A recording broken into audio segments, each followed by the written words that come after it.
ఎడారిలో సెలయేర్లు. ఆగస్ట్ 29.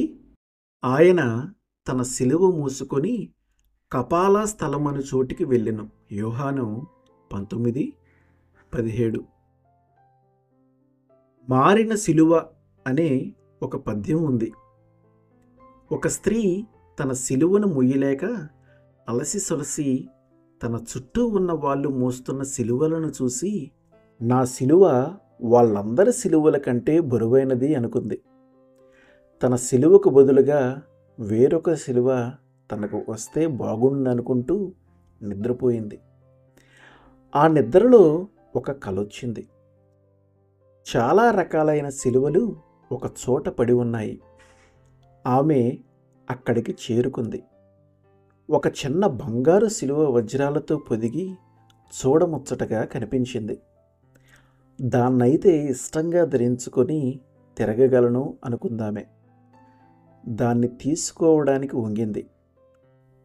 ఆ బంగారం, వజ్రాలు అందంగానే ఉన్నాయి కానీ ఆ శిలువ ఆమె కదిలించలేనంత బరువుగా ఉంది.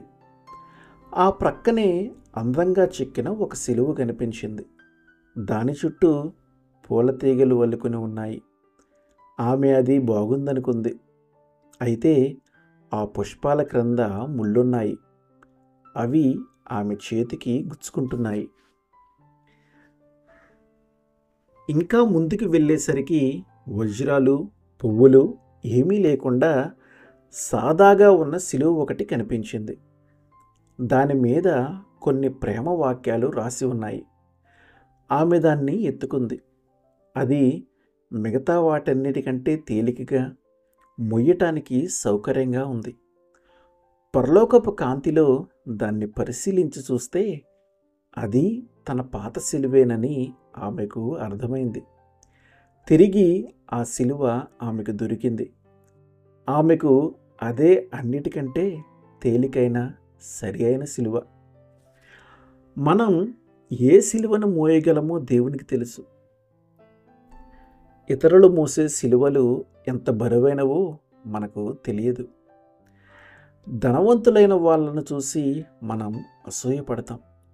వాళ్ళు మోసేది వజ్రాలు పొదిగిన బంగారు శిలువ. అది ఎంత బరువు ఉంటుందో మనకు తెలియదు. కొందరి జీవితాలు ఎంతో అందంగా ఉన్నట్టు కనిపిస్తుంది. వాళ్ళు పూలతో అలంకృతమైన ఆ శిలువను మోస్తున్నారు.